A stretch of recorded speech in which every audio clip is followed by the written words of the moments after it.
Welcome to another episode of Bethany Talks About Stuff. My name is Bethany F. DeVores. I'm your host and author of the Sea Adjusting Chronicles, available from Amazon. Today I want to talk to you about a new video game that I played called The Forgotten City, developed by a small independent Australian company called the Modern Storyteller. Salve, friend.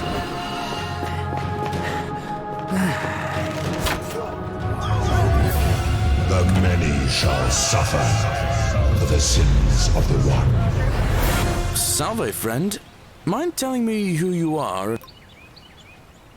I don't think so. I've never seen you before in my life.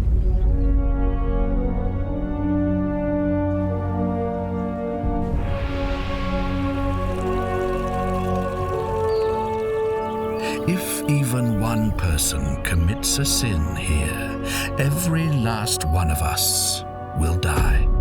Somebody in this city is about to break the golden rule. Sooner or later, things are going to end badly for all of us down here.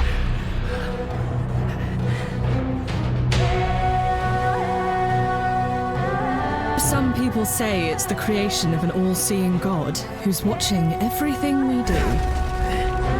Either you don't know the difference between right and wrong, or this unknown God doesn't. But did you ever get the feeling some of these statues are watching us?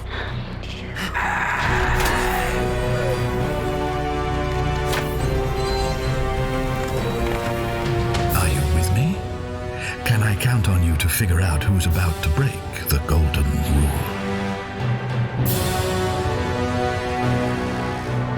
How is it that you've just arrived here and you already know everyone and exactly what's about to happen to them?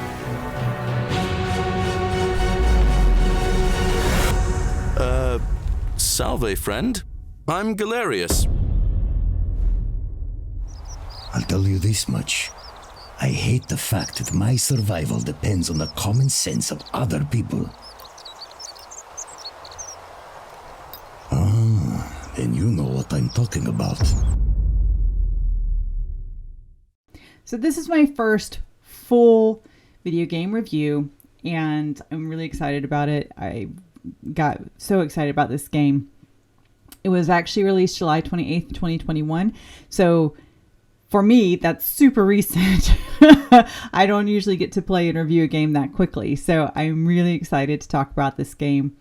To give you a little background on how I came across this game, I am, as you probably know, if you don't, now you do, I love Skyrim. I have played the heck out of Skyrim.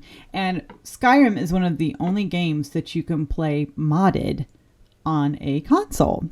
This started as a mod for Skyrim, and it was really, really interesting. It was kind of a morality story. And they took that mod and they made it into its own standalone game, an independent game. And it's just great. I'm going to do my absolute best to not spoil this game. And let me tell you, don't spoil it for yourself, okay? It's a very good game. I've already seen, when I did a quick search to find a trailer to put in here or some, screenshots and stuff, full playthroughs. I'm telling you, don't watch them, okay? This game is really story-driven. You need to do it yourself. Having said that, let me tell you about this game. So here's their description. This is from their official website. It says, The Forgotten City is a mystery adventure game of exploration and deduction and a reimagining of the critically acclaimed mod that won a National Writers Guild Award and racked up over 3 million downloads. Travel 2,000 years into the past and relive the final days of a cursed Roman city where if one person sins, everyone dies. Combat is an option, but violence will only get you so far. Only by questioning an intertwined community of colorful characters, cleverly exploiting the time loop, and making difficult moral choices can you hope to solve this epic mystery. Here, your decisions matter. The fate of the city is in your hands. It's a time loop, and it's done really well. The idea is that you have to go into, you are a modern day person, and basically you fall down a hole into this forgotten city, and you have to try to figure your way out, and the only way out is through. And to go through, you end up in a time loop. You go back. When you find it, it's ancient ruins. The city is an ancient ruin. But when you go through the loop, the portal into the time loop, it's restored and you're back in time. So it's really, really interesting. There's a lot of historical information that's interesting. I was actually surprised by that. There were things of like, I kind of remember reading about that in history class now, but it was really nice. It was really good. This is not my normal kind of game. I normally do either like a first person shooter or an RPG. I like to conquer, I really do like my first person shooters. I know I've been doing a lot of Witcher 3, but man, I still love my Borderlands. The point of saying that is, this is unlike almost anything I've played. The closest I could compare it to would be like a Telltale game, like the Walking Dead Telltale game, or I thought the Borderlands Telltale game was really done well. You could compare it to something like that. It's kind of a choose your own ending, right? This game has 4 endings that you can potentially get based on your decisions. And you really have to exploit that time loop. You really have to figure out, okay, if I do this in this order and I talk to these people and I find that, you have to think about it.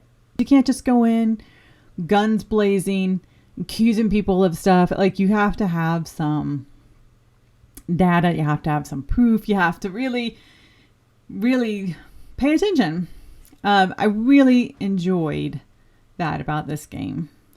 So let me give you my positives. I really enjoyed the way the game makers, the writers, explored really deep philosophical questions in a video game. Now, this is not necessarily something completely new. We've had moral dilemmas in games before, but this one really went a little further. Not just, well, if I kill that person in this part, then I save these other people, but it seems awful to have to do this. It's not like one isolated little part. Like, the whole thing is a moral conundrum. How do you save these people? What is a sin? Everybody has an answer to that. I, as a Christian, do believe in absolute truth, but it's still, there are things that aren't super clear. And I thought this game did a really fair job of talking about that. So there's actually a conversation in which your character says, well, hey, in my time, that's considered a war crime. And the person's like, well, why? Because we did this and it was effective and it saved all these people. And you're like, I still think it's wrong, but like, you can see that rationale. It was really well done. I really also thought it was just beautiful to look at. Like, when you go back in time, my friend came over and watched me play it for a few minutes, and I just kind of had my person stand there looking at like some fire. I was just like, it's just so pretty, and I like the sound. It was just, I don't know, it just sounded, I just liked it. I thought they just did a really good job with the graphics, with the city itself, just gorgeous. And as morbid as this sounds, like, there are all these gold statues all through the city. Those are people who previously were turned to gold when somebody sinned. They were very pretty. Like, I knew this was supposed to be people, but I was like, oh, how pretty. Look at the pretty statues. I liked the statues. I don't mean to worry you, but no, that is definitely not normal. So you hear over and over, the many shall suffer for the sins of the one. And that is a huge running theme through the game. And again, I liked that.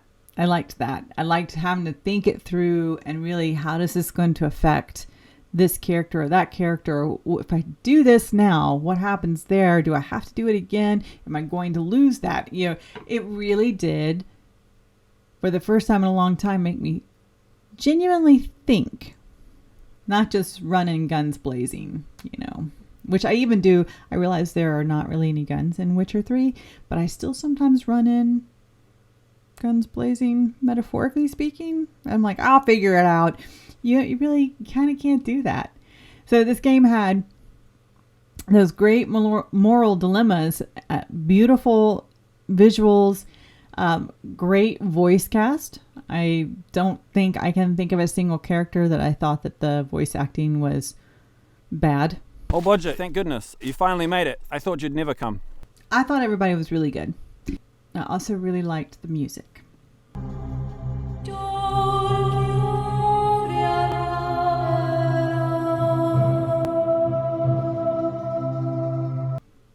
Music is a very important part of gaming for me.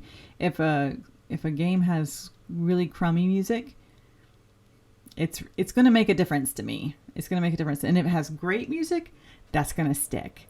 Like, I loved the music from the first Medal of Honor. So good. So, like, regal, you know. I listen to the music from Witcher 3 just when I'm writing or just reading, and just to have it, like, playing in the background. I love the music from Skyrim. I do that with Skyrim as well. They're just... If a game's got good music, it makes a big difference. I actually am trying to figure out, I haven't looked that hard, but I'm trying to get my hands on some of the music from this game if I can, to listen to as background music. It was really great. It was well done. Overall, I had more pros than cons. I didn't have many cons. One of the only things I could say that really did bother me a little bit, and this is kind of nitpicky, I didn't like their mouths. Like, sometimes when people were talking, I'm like, their mouth is just not really, that could be better. But it wasn't enough to distract me from the story or the enjoyment. And it wasn't every character. It wasn't every scene. I don't know why. There were just a couple places here and there where I was like, move your mouth more. Why is it not moving? There were just a couple places like that. But overall, it was not distracting enough for me to actually even notice it most places. And I think it was really just in the beginning. And it might even be because I knew this was done by a little independent company that had started off with this as a mod. And so I might have been like kind of looking to be a little critical early on. So in fairness, that could be a little bit of just me. My other complaint would be, and I really only have these two, is that I would have liked just more gameplay. Now, I paid $29.99 for this game on Xbox. For the time I spent, I feel like it was a fair price point. I feel like I got my money out of that for sure. And I could, even though I've gotten all 4 endings now, I still feel like I could go back and play it again and enjoy it. It's not something we'll play over and over and over like I would Witcher 3 necessarily, because sometimes it's fun to just, I don't know, swing a sword and slice stuff up. But I definitely think at that price point, it's a fair price point. I got my money's worth out of it, and I enjoyed it. But I would have liked to have had even more, I guess. And that's a testimony, actually, to the fact that I liked the game because I wanted more of it. So those were really my only 2 critiques, I guess. Overall, I really enjoyed this game. It's the first video game in a long time that I was just so excited about that I actually like start telling people at work who don't game, and they just kept going, I don't care. I was like, but see, you gotta let me explain it to you. You'll care once you understand. And they're like, no, we won't. I don't know. I got really excited about it. So hopefully you will too. I highly recommend it. If you're looking for something a little different, break out of your mold and try something different. This was a good, fun time. The mechanics were kind of interesting. I will say I did have one part where I could not figure out how to like get up on this ledge. And I got so mad. I thought I'm going to have some kind of meltdown. Now, one of my complaints about almost every game, and I don't know, this is probably just me because I'm not actually a very good gamer, but one of my complaints is when they make you do this parkour bullcrap where you have to like balance on a feather and jump from here to over there and then back over there, and you got to come back down here, and if you don't do it just right, you got to do it all over again. I hate that crap so much. Somebody who's a better gamer probably not going to mind as much.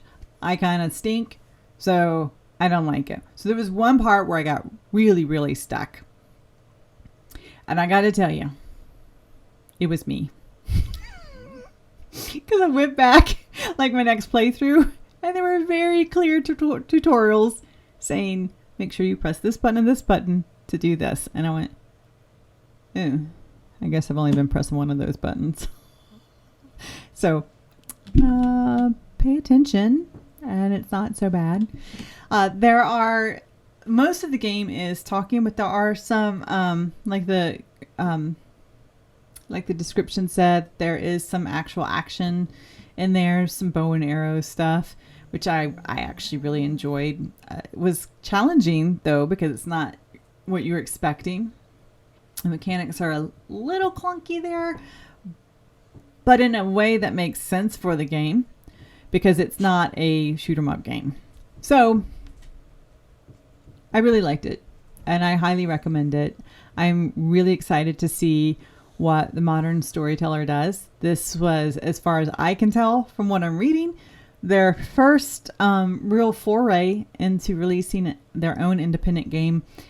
If this is the beginning, I'm excited to see what else is coming from them. I mean, really, this is a good job for a first run, and I'm excited to see what they bring us as they continue to improve and learn their craft. So good job, fellas. Men, women, whoever else was involved, and looking forward to some more of that. If you have not seen spoilers and you have not played this game, do not spoil it for yourself. I cannot say that enough. Please do not spoil this for yourself. I had some recollection of what it was like when I played it in Skyrim, but it was so different. It was not the same game. Still, I did have a couple of pointers. You know what? In this one, I remember you had to do this and you had to do that. Some of that stuff did change, but I probably got through the game a little bit faster, I think, than somebody who hadn't played the mod. So save yourself and play it before you watch any walkthroughs. Just don't do it. And I'm telling you, if I can get through this game, you don't need a walkthrough, okay? Like, I am just not the best gamer. I beat a game through sheer persistence, okay? I saw a chick on TikTok not too long ago complaining about how game makers should always make an easy mode for every game. Y'all, TikTok is like the gateway to hell. I don't know. It's so bad. But, I don't have TikTok. I'm not on TikTok, but I did see this video because it made the rounds. You know how it goes.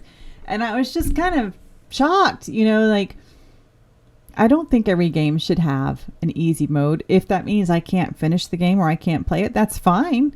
It's there for people who can. That's okay. I don't expect to be able to conquer every game. Like, you can look at me right now.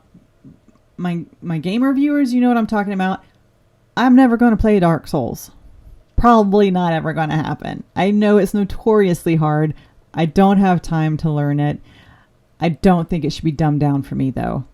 That's the reality. For people who have time, who are more talented, that can play that kind of game, why would I want the game developers to dumb the game down for me and take away the enjoyment from them? Does that make sense? I don't understand that concept. I mean, I guess... No, I shouldn't say I don't understand it. I just don't agree with it. I get where she's coming from. I just don't agree with that take. And I will tell you, I'm not very good. If a game does have an easy mode, I will almost always start on the easy mode, and then I'll play it through again at the next higher level. I don't do this anymore, but I used to. Every game I would play, I would start on the easiest mode, and I considered that game not complete until I'd played it through all the levels of difficulty. I do not do that anymore because I just don't have time, frankly. Anyway, the point is, if I can do this, you can do this. But you do have to think about it, and you do have to work at it. It's really good. You guys, it's good. So get out there and play it. I'd say tell them I sent you, but it won't really make any difference. So sorry, you don't get a discount or anything. I just liked it. So really interested to hear your feedback. I know I say that basically in every video. I am especially interested to hear your feedback on this. What are some of the things you look for in game reviews from content creators? Is there something that you would like to know about a game that I didn't cover? Is there something I mentioned that you're like, I don't really care about that? I'm interested. This is my first review, so this is me learning my craft as well. So let me know in the comments. If you have played the game, I'm very interested to hear your take on it and see if you liked it. If you played it in Skyrim and have played it separately, I'd love to hear your take on the similarities and the differences. I'll wrap this up. Thanks for watching my first video game review. And I hope that you enjoyed that. And if you like it, of course, give me a like. I'd love for you to subscribe and, of course, comment. Let me know what you thought. Until next time, hang tight.